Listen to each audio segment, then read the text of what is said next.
and you know it. With a tear in my eye. The cream of the crop. Acknowledge me.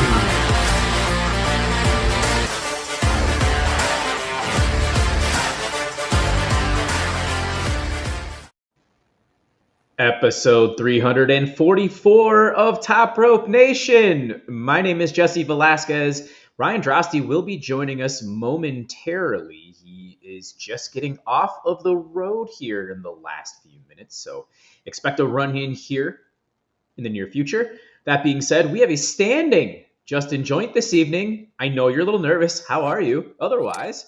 Yeah, just nervous, man. For anybody who watches the show regularly, you may notice that I look a little bit different right now, and that's because currently my favorite basketball team is playing in Game 1 of the NBA Finals. And when I get nervous watching sports, I tend to need to move around, even if it's just swaying back and forth. So I moved my chair. I put my microphone under a stack of books. And I am standing up for this show, and I will probably be highly distracted during it. So I can't wait for Ryan to get in here. So maybe I can pay even a less attention to the pod and more attention to my Celtics, who have blown an almost 30-point lead and are now only up by 8 points.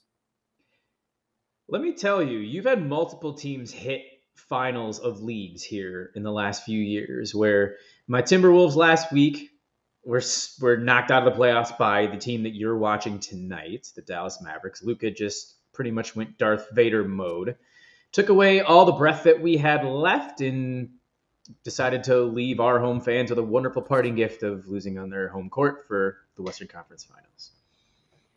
Well, hey, I saw you guys have a new possible part owner in Michael Bloomberg, him and his $106 billion evaluation. So hopefully you guys can put Glenn Taylor in the ground and move on. That's the goal. I have no idea what the offer was. I think was it 2.5 that Glenn Taylor was asking for billion? Something along those lines. Yeah, I don't remember. I should know. I know they Lore and A-Rod only have I think their last payment was either 600 million or 800 million, and then they have one last payment in this next upcoming season, which having Bloomberg in their corner should hopefully be the kill shot. I mean, that's less than 1% of his net worth right there. So I think the Timberwolves are going to finally have new ownership here in the very near future. Yeah, that's me. Me and my buddy were looking at how much he's worth, and on Google it said $106.2 billion, and we're like, is 0.2 in this equation $200 million? My God. All that money, what in the world would you do with it? Let's go buy the Timberwolves. Yeah, there we go. Jesse, why not? How have you been, man? We have not talked in a while. I know it's been since last Monday. Everything's going pretty smoothly. I'm actually a little rusty when it comes to the pro wrestling aspect of things. Hence why I'm stalling just a touch. But and when you're in the host chair, you can do those types of things. We have quite a few viewers. I promise we're going to start talking about the wonderful world of professional wrestling here about meow. And as we do that, let's highlight all of our patrons first and foremost. Patreon.com/Top Rope Nation, all the wonderful names that are scrolling down below. We appreciate your support. And I believe we are recording a Classics next week. A Monday Night Raw, if I'm correct. Yes. 5/26/1997, which we are going to touch a 1997 here later on in the show, as we are going to hit on the Vice show Who Killed WCW and our current thoughts on it. I know it's pretty important to Ryan, so that'll be pushed towards the tail end of the show. And in customary fashion, shout out to Sean Skelton out there. Justin, what is in your glass this evening? Well, I'm hoping this is more of an omen than a jinx, but I am drinking a can of Victory Dance, which is hopefully what I will be doing by the end of the fourth quarter. I'm hoping by the time that we record live next week, the Celtics are the champions. We don't have to worry about you pacing. Well, can they win it? by that time. I think Game 3 is going to be during Dynamite next week. Okay, so it goes Thursday, Sunday, Wednesday. Yes, I think so. I'm going to have to double check that. Maybe I'm wrong. Yeah, maybe Game 4 is Wednesday. One way or another, I know that they always prolong the NBA Finals. They could have started as soon as probably Sunday if they really wanted to. Yeah. Oh, absolutely. They're actually starting ahead of the Stanley Cup Finals, which will be starting here on Saturday night. That'll be the Florida Panthers and the Edmonton Oilers. Good to see a Canadian team finally in the Stanley Cup Finals. The Dallas Stars. I actually watched an NHL game for the first time possibly ever this past weekend because there was no other sports on. And me and my buddy, we're huge basketball fans. And normally we like to watch some basketball, but that was unavailable to us. So we watched a Dallas Stars and who were they playing? The Edmonton Oilers. Oilers. And I think my buddy even put a bet on the Stars, and boy, did they just poop the bed. Well, the one thing that's really been going viral from that series is when the Edmonton Oilers scored a goal, a woman showed off her front porch. Oh, I missed that. Darn it. It's there somewhere on twitterx.com, and it was delightful. Well, hey, can I ask you a question, sir? Yes. Since it has been so, I mean, even our text thread has been pretty quiet to, just a little peek behind the curtains. So I'm curious, what has been tickling your fancy in the world of wrestling of late?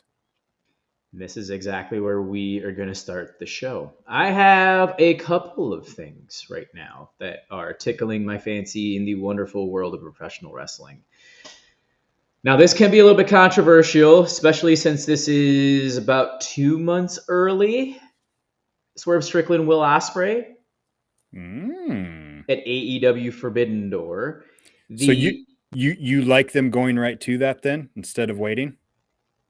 I don't actually. However, what is tickling my fancy is the fact that those two guys are just getting in the ring for the first time in close to 8 years. And they're two completely different human beings right now. Well, that was actually one of my things too, and I actually do like that they're going to it early. Okay. Just because it kind of throws the rest of the summer into chaos when everybody was expecting that match to happen at All In. Now everything else feels a little bit up in the air in a good way as far as the world title picture goes. And honestly, I think this bodes well for a big Swerve Strickland win.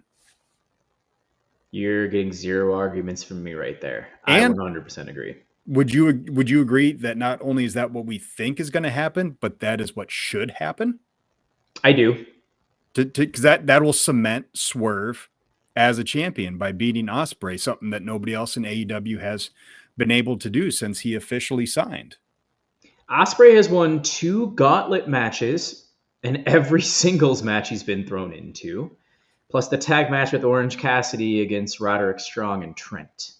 Mm-hmm. By the way, one of my other things that I've liked recently is that Casino Gauntlet match. I like the way that thing is set up and how they used it to set up Swerve versus Roddy Strong, where he was like, he didn't even get a chance to get in there to compete in the match because it ended before, he had the opportunity. It's just something I don't think I'd ever really seen before as far as a match stipulation goes. So I really enjoyed that. And that match of itself was a lot of fun. Really was. We got to see the AEW debut of probably my favorite current New Japan wrestler, Shota Umino. And he looked great. I didn't realize. I thought he had wrestled in AEW before. That was his debut, huh? I believe that it was. I'm trying to remember if he was at Forbidden Door last year, because he was not in 2022. And I may have just thought that because of his close relationship with Moxley in New Japan. Yes, which, by the way, that whole introduction when he was a young lion and Moxley taking him under his wing was one of the funniest things I think I've seen in the last 4 or 5 years. Kind of Americanized shooter. So when he went on to his excursion in Europe and then decided to ended up coming back home, him and the other three young lions, Yota Tsuji, who I know is going to be primed here to take a world title or get a world title here in the next couple of years. And then, gosh, you have, Dominion, by the way, for those New Japan folks. This was mentioned by Jeremy Finestone in the group as well. Dominion's taking place, I believe, on Saturday. Moxley will be yes, defending. That's right. His IWGP Heavyweight Championship against the House of Torture's Evil. That is bad. The way in a lumberjack match, what, in New Japan? Okay. I think the way that it's being constructed here, for just the way New Japan's being constructed, House of Torture specifically, it's like Bullet Club times 3 when it comes to the interference. Oh. So I know I'm really, really nervous for that lumberjack match. It's not even going to be the headliner. The headliner is going to be the Best of Super Juniors main final. They're going to keep it separate. So the Best of Super Juniors is normally 2 or 3 days prior, and then they put the champion, the IWGP Junior Heavyweight Champion, up against the winner of the Best of Super Juniors on the Dominion card. But this year it's going to headline. So that kind of just goes to show you what they think of Moxley and Evil, in my opinion. Probably more evil than Moxley, I would think. That is correct. And with that being said, well, hello, Ryan Drosty. Hey, guys. How's it going? Long time. Hi, boss. Hey. Just got home from a whirlwind day. Thanks for carrying the show so far, guys. I haven't been able to tune in, so I don't know what all you've talked about so far, but... We just kind of opened the show. We weren't sure what exactly you wanted to hit on. I gave the peek behind the curtains that our text thread has been a little quiet. So this show is just kind of playing loosey-goosey. So we opened the show with what's been tickling your fancy in the world of pro wrestling lately. All right. Well, for me, I thought the big talking point was Dynamite and what Bryan Danielson said. And so if you guys are on YouTube, you kind of see the thumbnail, and we're going to hit on that topic here in a little bit for sure. I wanted to talk about going to Dynamite next week, Justin and I, and several of our listeners. Sorry, there's a fly in my office right now. I'm flying by the seat of my pants, you guys. I just got home from a day at the zoo, a day at the theme park with all 3 of my daughters. I had to help out with bath time. Bath time with daughters is like a whole nother thing, brushing out the long hair afterwards. I have not sat down until right now, pretty much all day. So, but I didn't want to miss the show. I was really looking forward to the show. I am not missing it. I might be there a little bit late, but I'm going to come through for you guys. So, did you do What's in the Glass? Yes. Well, for me anyways, Jesse, did you have anything? We got Justin's half. I have left in this Gatorade Zero bottle about a shot's worth of Hendrix. Oh, okay. Well, I went very basic. I got a Coors Banquet. There it is. Nice. That's all. Yeah. So Ryan, kind of the first thing we'd been talking about that I guess Jesse isn't gung-ho about how soon it's taking place. I am more for it, is Ospreay and Swerve at Forbidden Door. I like it because it throws kind of everything up in the air for the rest of the summer. And especially when it comes to, as you alluded to, Danielson's promo. Mm-hmm. I like it. And I think it is going to be a Swerve win at Forbidden Door. How about you? Do you think it's too soon? Do you think they should have waited? Well, the way that this is played out, it feels like it was a very last-minute decision, does it not? Because... Agree. It really makes no sense for him to have won the international title. Like he could have been in a number 1 contenders match or something like that to lead into this. So it definitely feels like this was a spur of the moment decision. I do like it because it's clearly the big match they should do right now. We've talked about this on the pod nonstop. Ospreay seems to be the guy. It feels to me like he will probably come up short, but I'm not certain of it, which is why I like it, because it does feel unpredictable. If they went with Ospreay in this match, I couldn't fault them one bit, because he is the most over guy right now in the company. And I mean, this would be the epitome of riding the hot hand, right? I mean, the guy just came into the company. He's getting those big responses. Swerve was right before Ospreay. Swerve was getting those responses. And now definitely Will has surpassed him. There's no question about it right now as far as what the audience is gravitating towards. That said, it's not like Swerve isn't right up there. And so it's a tough call. Like I made the graphic and the title on the YouTube video. Are they going to go Ospreay Danielson at All In? And, if they did that, you would think Ospreay's winning the title here or in a rematch soon thereafter before August, because I almost feel like, don't you think Bryan Danielson's going to make the main event? I mean, just from the promo, I mean, talking about unpredictability and everything, but we have harped on this podcast for years that they have this all-time legend, and he's had great match after great match. Justin and I were there. Dynasty was freaking awesome. But I want to see Danielson in a more important place on the card. I want to see him in the main events. I still want to see him capture the world title if it's at all possible. So, he said it in the promo, like this might be his last chance. So we don't have, unless I've missed something today, we don't have the whole field for the Owen yet, do we? No, okay. Not that I'm aware of anyways. But geez, I mean, right now, I mean, it would be my prediction that he would win and that he would main event the biggest show of the year at Wembley Stadium. Now, who he's going to be wrestling, against Swerve would be a hell of an awesome match too. So, I mean, I can't either way. I think it'll work out nicely. Yeah, that's, I was starting to wonder. I just feel like Ospreay might be hot enough that you could hold off on his title win for a little bit longer. And I, just like you, I want to see Danielson in the main event picture, but that also doesn't feel like enough to me.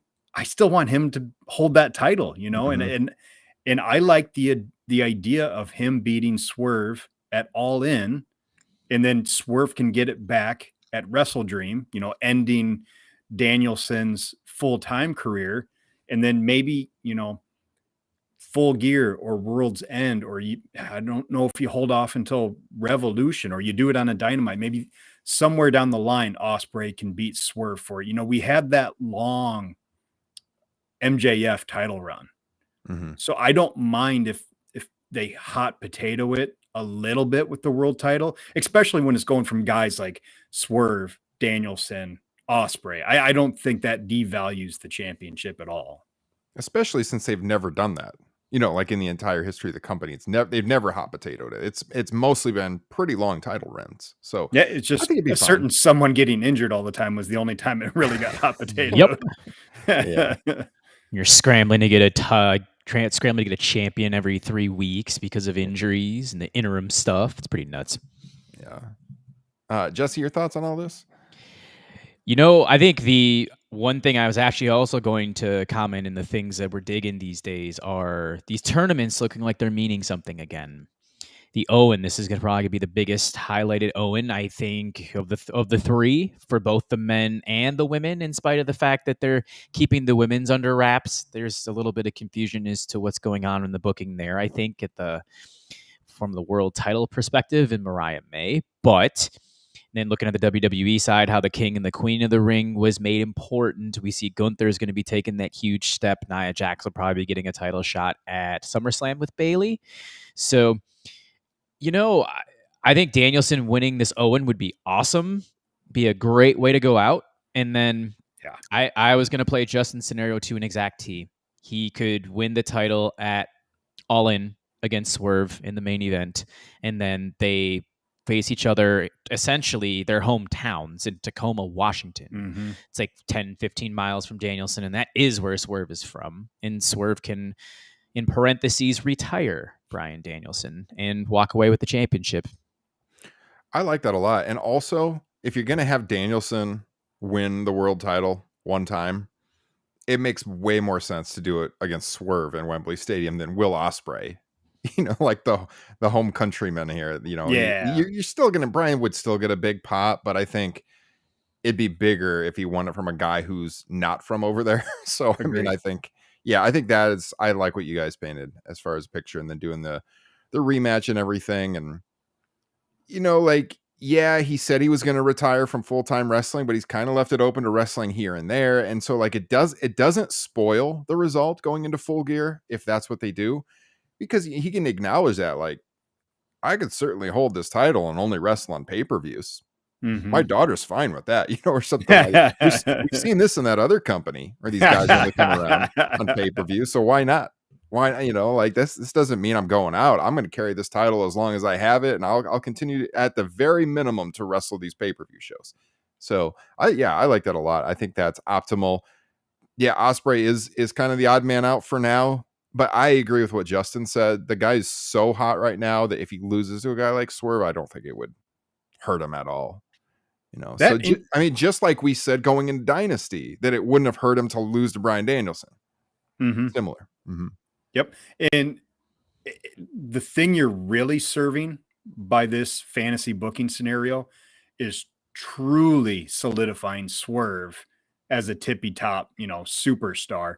And, Ryan, to your point earlier with Ospreay obviously being the hottest guy in the company right now, this past Dynamite, which I thought was a pretty so-so Dynamite, that end when he had the grandma, dancing along with Prince Nana, it does still feel like, momentum is on Swerve's side, even though it may not be, quite as strong as it felt like at the end of last year or the beginning of 2024. Yeah. And Swerve's getting highlighted multiple times on the show. They get to show him 2 to 3 different times, different segments, and his match last night was the main event, which it rightfully should have been. So, yeah, I think he's doing fine. I mean, I think in terms of his presentation, I think it's right now it's either on par or just a little bit better if I have to go with the comparison route than Cody Rhodes. Yeah. The only big question with all this fantasy booking we're doing is the return of the Wolf of Wrestling. Read my mind. How much of a wrench he throws into all those plans, and how do you keep him happy? Well, Justin, let's go. We'll start with you. What did you think of his promo last night on Dynamite? I thought it was all right. I'm always going to have a little bit of a problem where you're truly just cutting the legs out of, your future opponents. You're not really building them up at all, making them seem like a big deal. Having said that, it was still funny. MJF is obviously very humorous. And honestly, it went to show how freaking good he is on the mic, so I'd give it like a B- as far as an MJF promo goes. I liked the fight, or the scrum that he got in with Roosh, but I also didn't like the way he kind of cut him down in kind of that pro-America way that old WWF is prone to do.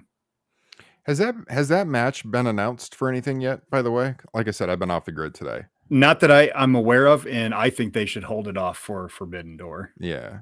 I assume that's kind of where they were going with it, but I mean, I didn't know if they'd announced it for Dynamite next week or not. Jesse, you go, and then I'll give my thoughts. And speaking of Forbidden Door, it sounds like one might be opening, as to where it's looking like, if I saw a report correctly, that AAA and CMLL are going to be allowed on this Forbidden Door card together, which opens the door for the likes of Rey Fenix, Roosh, Penta, anyone that's been affiliated with AAA that's in AEW back on the card. So that definitely could fill some things. My assumption is the only thing that they're not going to allow would be a AAA versus CMLL scenario in a match. I just say that maybe just to open the door, they'll be on the card together in unison. So with MJF though, and you mentioned it earlier, Justin, 2 minutes before he cut Roosh at the legs, he just said, yeah, I'm going to be a Forbidden Door in my hometown against either a Japanese or a Mexican opponent. That just completely... What does that do for anything? Yeah. Not a thing. There's no prestige. He doesn't care who's going to be thrown in there with. So I'm looking forward to seeing like his All In direction, where they go with that, because the Undisputed Kingdom thing is completely gone right now. Adam Cole is there; he's nowhere near return. If they want to do a Wardlow thing, sure, but I think you can just kind of wipe that under the rug and escalate MJF to the main event scene again, or at least near all those guys. Yeah. I thought it was one of his weaker promos that I've seen in a long time. I'll be real honest. I did not think it was that good. I know it's his shtick to just go after everybody, and it makes it really awkward when he's presented as a babyface, which he still is right now, because like he was out there undercutting all the top babyface stars in the company, which is just weird. Like you just traditionally you wouldn't do that in wrestling. Like again, like Justin's saying, what does that do for anybody? He's making fun of Ospreay. He's undercutting the champion. And then I like Roosh a lot as a performer. He's phenomenal. But like to send him out there and act like he's been a featured guy in the show was just very odd to me. I was like, what? Okay. He's been holding it down while he's not on the show that much. Like, what are we talking about here?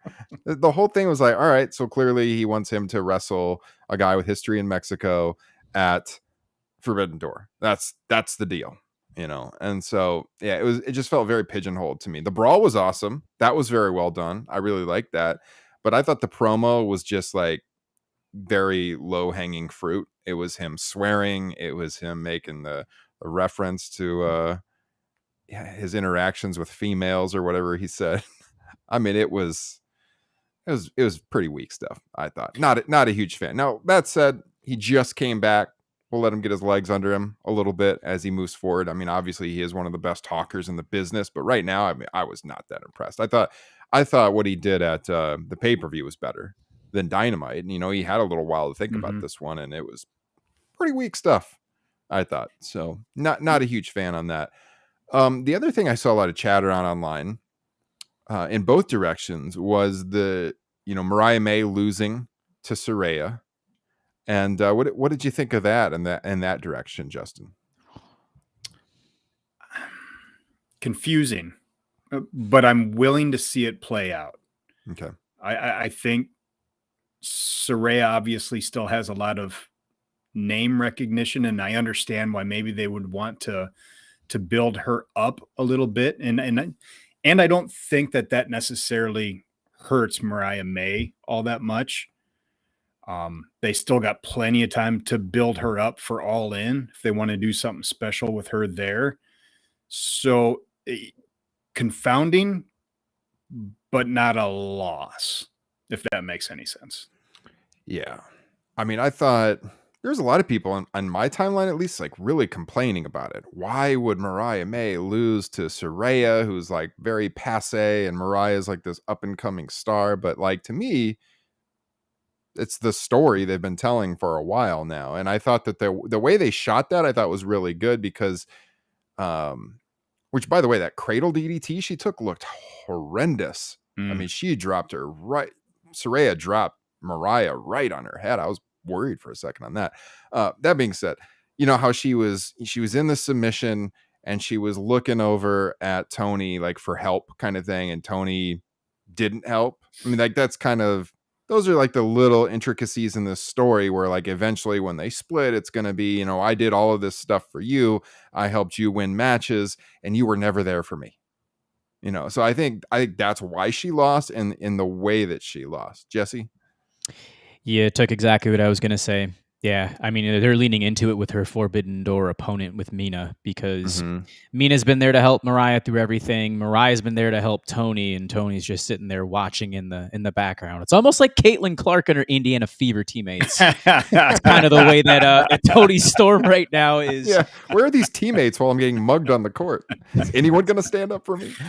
Oh, well done, Jesse. Well done. That's another topic for another day. So, but I think when it comes to that aspect of things, that's really the only story that you can tell with these two, is that Mariah's finally going to get fed up, and like I said, she's going to win the Owen. Yeah, agree. So that's a bright spot in the women's division. Still waiting for Britt Baker to come back. Don't know where she's going to factor whenever she finally comes back. Heard that she was out in Los Angeles when AEW was out there, but I don't know if she was actually backstage at the shows or not. So we'll see. Dustin Rhodes, by the way, retweeting a Jamie Hayter picture from 2 years ago saying, let's effing go. Maybe she's on her way back here soon. We'd like to see that as well. Do you remember when she got injured? And a lot of the big names in the wrestling media were saying, oh, she'll be back in like 6 months. And I said on this program, no. She's going to be out for like a year. Remember? Do you guys remember this? Mm-hmm. Because, I mean, the biggest names in wrestling media were like, oh, she'll be back like early next year. And on this program, I said, no way. At least a year. I mean, we're coming up on that year right now. I mean, this is a bad injury. We'll see. I would love to see her back. I mean, she was just firing on all cylinders. That injury sucked. And so hopefully we get her back in the fold too. I mean, yeah, I think things are really, really looking up for the women's division. Anything else from Dynamite you guys wanted to hit on? Oh, you want to know I'm getting turned off by is the learning tree stuff. Yeah, good call. To no one's surprise at all. People are like, hey, I'm starting to get into this thing. I'm like, are you though? It's just Chris Jericho reinventing himself for the 39th time and trying to stay relevant on TV. Yeah, and God, was that just last week where I was like, he's done it again. He's come up with a gimmick that's kind of working for him. I know I said that after Dynasty, and you know what? He's already overexposed it. It's already bad. It worked for a little bit, but man, those backstage promos last night were cringeworthy as hell. They were so bad. And it's like, you do one of those on the show, maybe? Okay. I don't need to see this multiple times. So yeah, I think it's already overstayed its welcome. And the gimmick's dead to me. Yep. We'll see what he does out in the ring next week. And the only other thing that I'm sort of digging right now, is Samoa Joe mentoring Hook. Yeah, I like that. Real quick, the only silver lining on the learning tree is hopefully it gives a platform to Brian Keith and lets people see how good he can be. Obviously I think like you guys, I'd prefer to see him in a different scenario where he's getting some shine, but at the very least, if he's attaching himself to Chris Jericho, he's going to get some TV time. Yeah. 100%. Mm-hmm. Can we talk briefly? I'm trying to search and see if there's been an update on this. Speaking of Dynamite next week, let's just roll with this. The last Dynamite ticket sales update for next week's show, which I will be at, Justin will be at, friend of the show Jay Schmitz will be at, friend of the show Tim Jensen will be at. There might be some Top Rope Nation signs in the crowd is what I'm getting at. So Ryan Huffman going to be there also? Screen. Ryan Huffman's going to be there. God, am I forgetting people? There's a lot of us are going. We're very excited for it. We haven't been through, at least, but we have not been excited by the ticket sales for this show. That being said, they're pretty much in line with where tickets have been for Dynamites of late. Now, this is a bigger building than they have been running of late, though. It's a bigger building they were at this week. The last update, like a week ago, they had sold 2,200 tickets. I'm hoping they get over 3,000 by the time of the show. But I wanted to say, nice, Justin will be there as well. Justin Kendall, shout out. See you then. As I was around Des Moines today, and like I said, I took my kids to the zoo and Adventureland and all of that. Stopped in a pretty cool place called Jay's CD and Hobby down there. Sells a lot of great wrestling toys. I like to frequent that place here and there.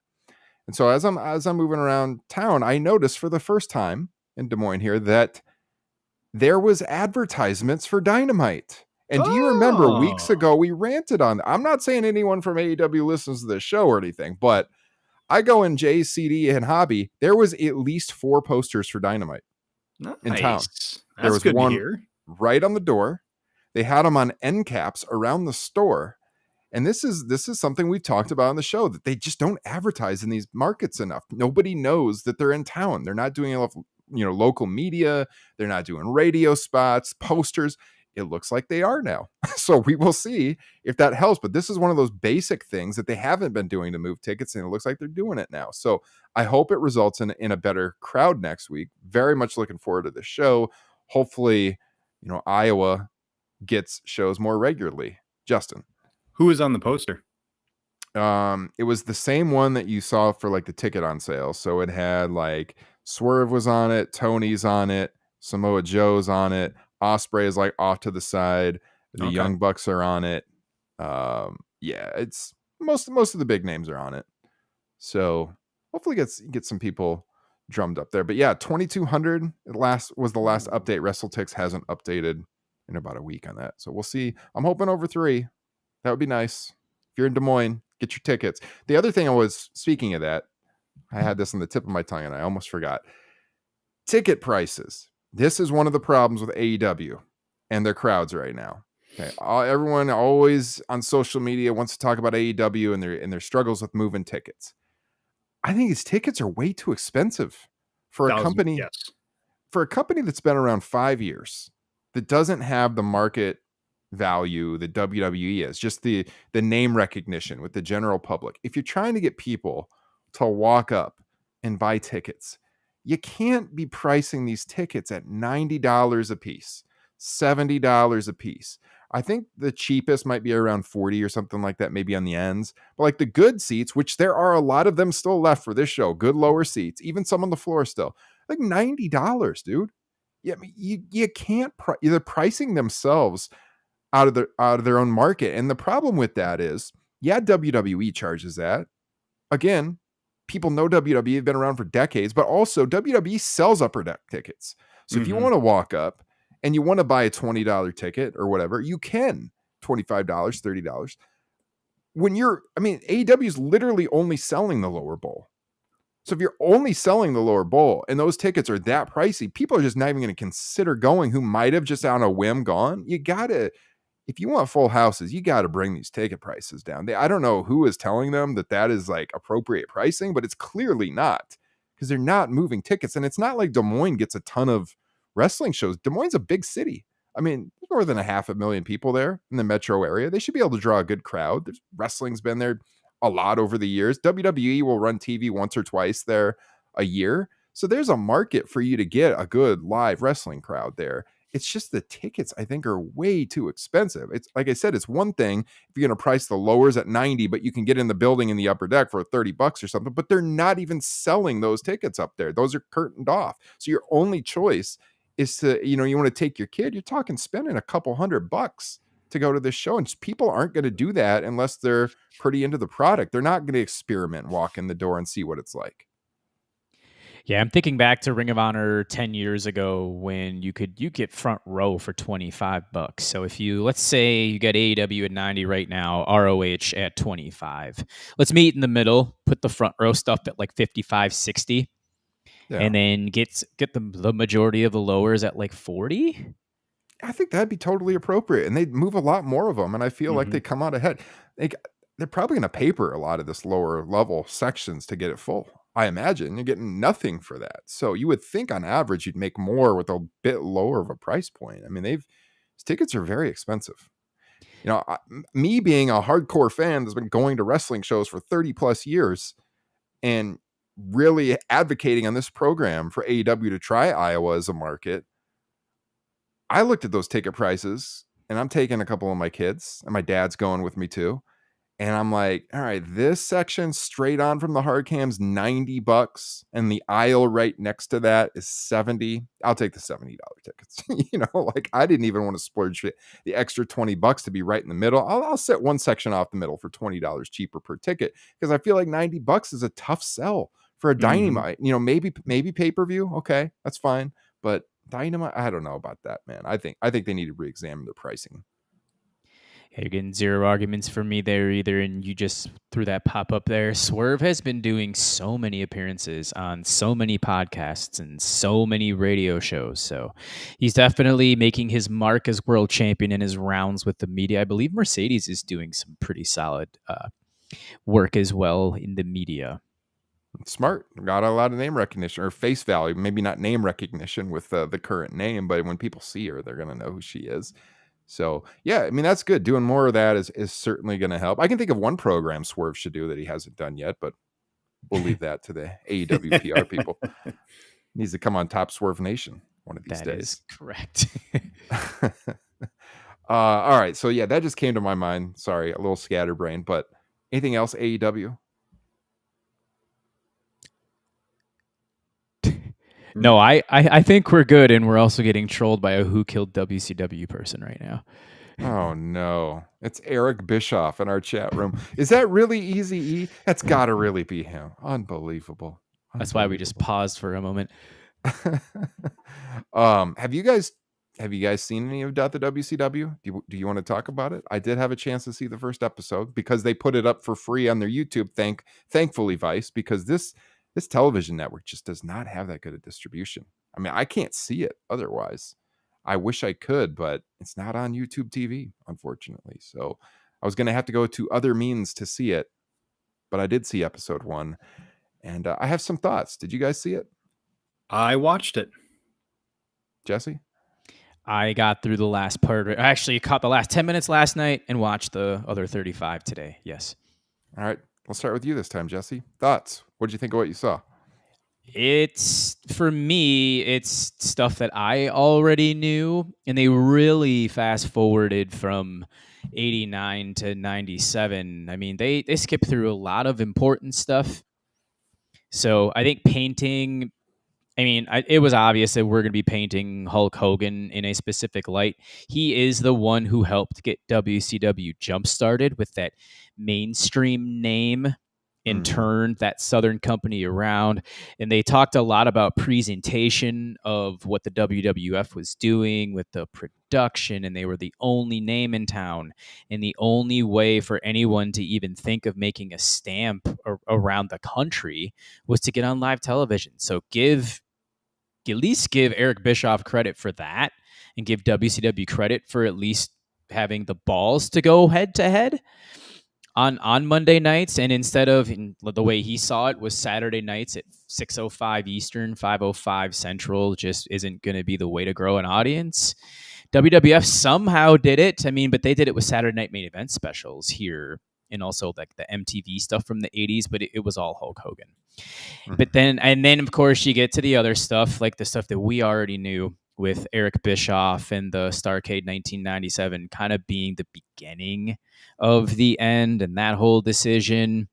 Bischoff still not taking any blame for anything that happened, when you saw at least 4 or 5 people that were interviewed on the show giving him the blame for the start of the dominoes falling. So Bischoff and Hogan together in bed. That's exactly what happened. Mm-hmm. Justin? I will always watch this kind of show, just because I'm always curious as to what these carnies are going to say, and trying to explain away the history of how things went down. I'm always going to find it entertaining, and I thought this was very entertaining. I thought some of the stuff was incredibly hokey, like when they were talking about, when Ted Turner asked Eric Bischoff, like, what do we need to do to actually compete? And they just had this moment where you're looking at Eric Bischoff in the interview, like you've been looking at him the entire time, and all of a sudden you hear all these voices of Eric Bischoff talking about the things that what is he going to say? What should he ask for? And, that's where he asked for Monday night. Just incredibly corny. I don't know why The Rock is in there. He offers nothing in every single little tidbit that he was in there. But the main takeaway is, I don't understand who this is for.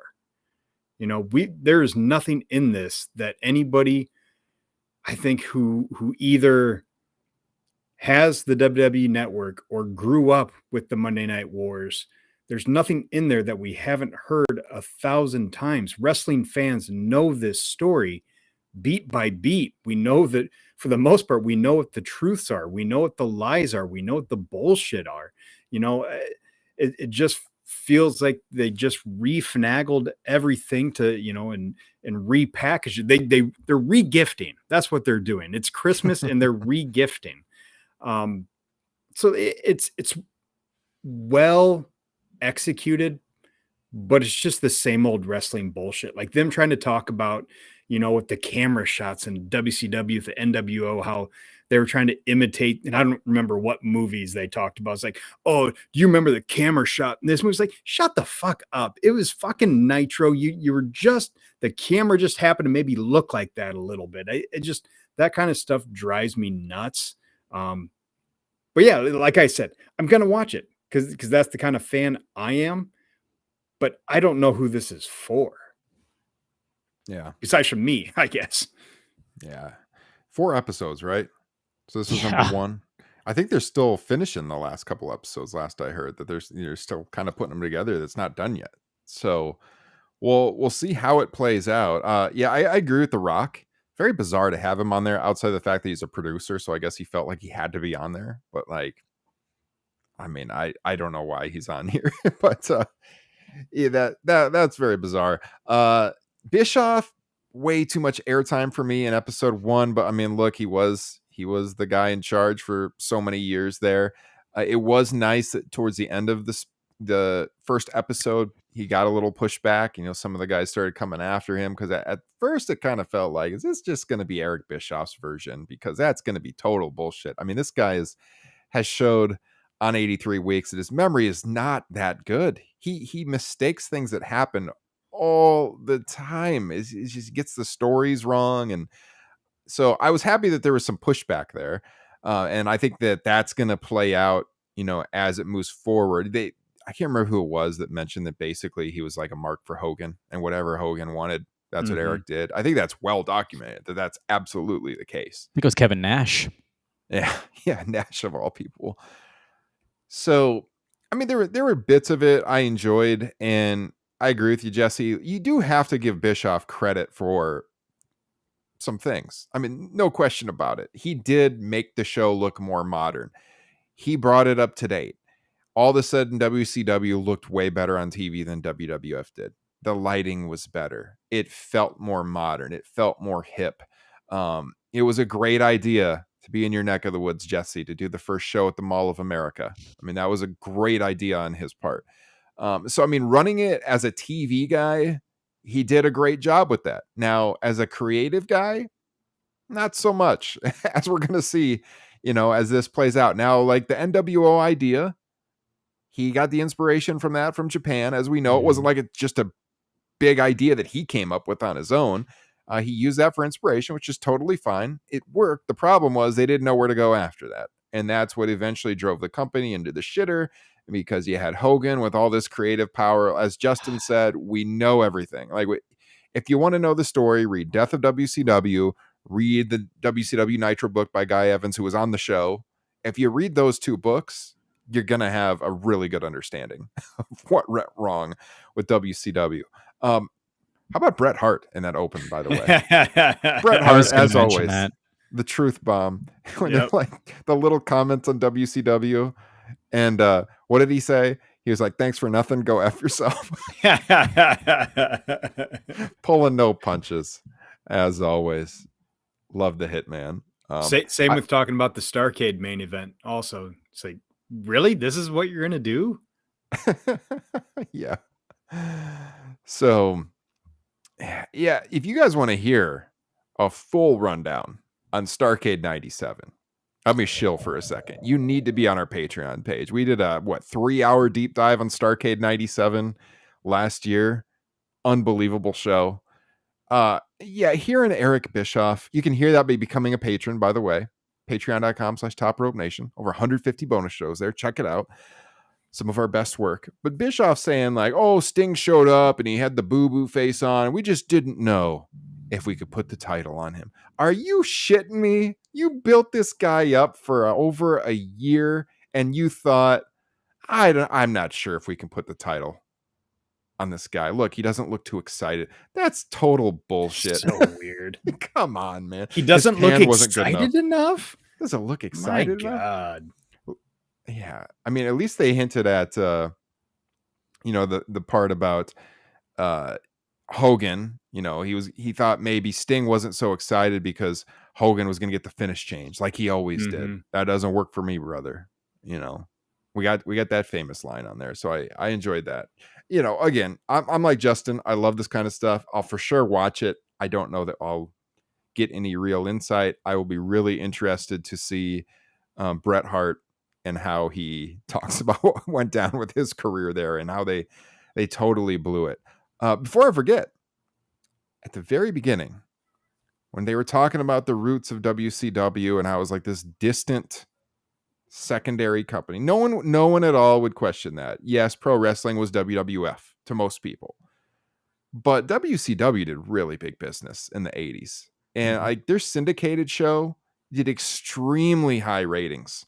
I mean, they were right there with WWF in those numbers. So to act like they were way far off at WWE or WWF at the time is not exactly true. They were drawing big houses around the country. And the idea that Eric Bischoff had never heard of WCW before he worked there is freaking laughable. This guy really said this on the show. He had never heard of he knew nothing about it. How could that be when he worked for the AWA, he auditioned for the WWF? There's no way he didn't know about the promotion that Ric Flair was in, for God's sakes. Come on, Eric. Come on. Carney's gonna Carney. Yeah. Yeah, that guy grew up in my neck of the woods too. Yeah, true. Well, I will say there anymore. So yeah, thank goodness. I will say the one thing where the lightning definitely struck was this was a pre-internet era, or this was like just when it was getting started. So you can hide the fact that Lex Luger was gonna be appearing the night after he was on a WWF pay-per-view. You could hide the fact that Scott Hall and Kevin Nash had signed with WCW, but you could play it like they were still in the WWF. So very fortunate there too. I mean, all that's true. I mean, everything they said about that, absolutely accurate. Luger showing up on episode 1 was huge. When Hall and Nash showed up, I mean, all my friends at school were like, what's going on? Is the WWF invading? It's true. Now, would that work in today's era? No. People would know what's going on. So that was some of the magic of the internet kind of being in the infancy stages back then. Like, I don't know about you guys. I did not have the internet in 1996. I didn't get it till like 98. I felt like I was the last person on my block that got the internet. But I mean, I was a couple of years off at that point. So yep. Same boat, 98. Yeah.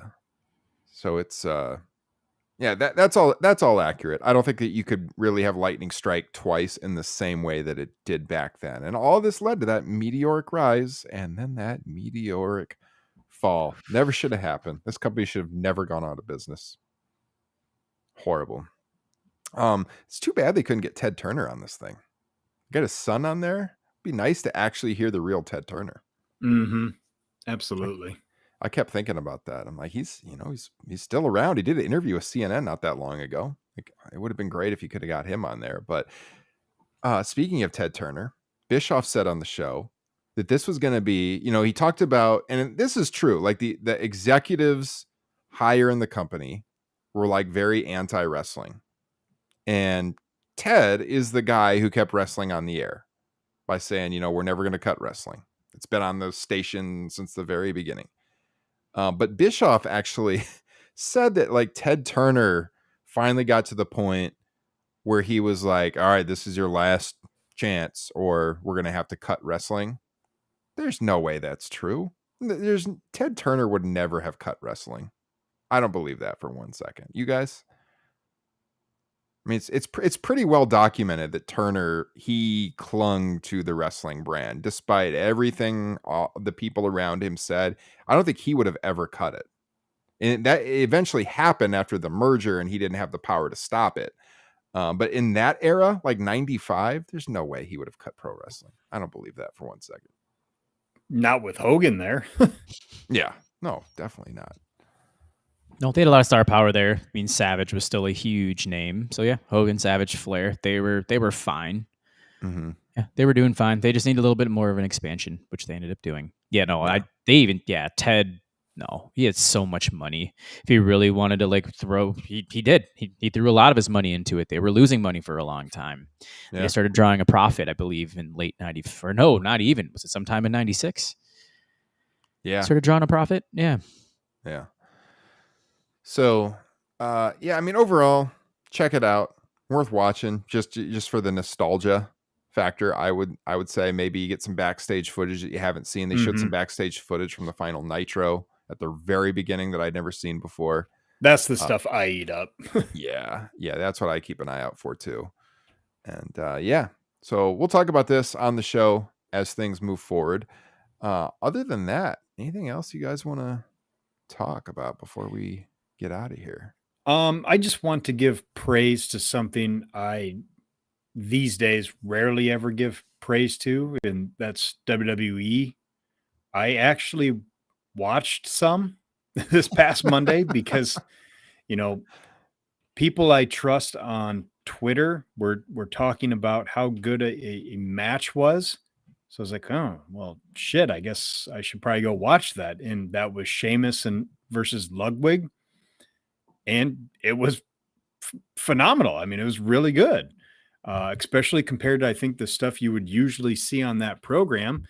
And especially because of who won. It wasn't just some, run of the mill Sheamus win. It was kind of a out of nowhere Ludwig win, and it made sense that he won with the way the match went. So I want to give praise where praise is due. And, they're on a roll right now, obviously, WWE that is, and it's because they tell, succinct stories for the most part, So I don't know. I really enjoyed that match, and props to Sheamus, even with his stupid banger after banger motto. Hey, next Saturday we got Clash at the Castle coming. So we'll probably talk about it on the program next week a little bit. Get a little more WWE airtime going into that show. Talk about what we foresee happening in the World Championship match over there across the pond. So many of our listeners, by the way, in the UK, let us know if you're going to Clash at the Castle. Shoot us a message, topropenation@gmail.com, or join the Facebook group. Let us know how the live experience is. If you want to share any photos with us, we could show them on the show after Clash at the Castle occurs. We'd also love to get your perspective on the show. So if there's anyone out there who's going to be there who wants to come on the pod, let us know.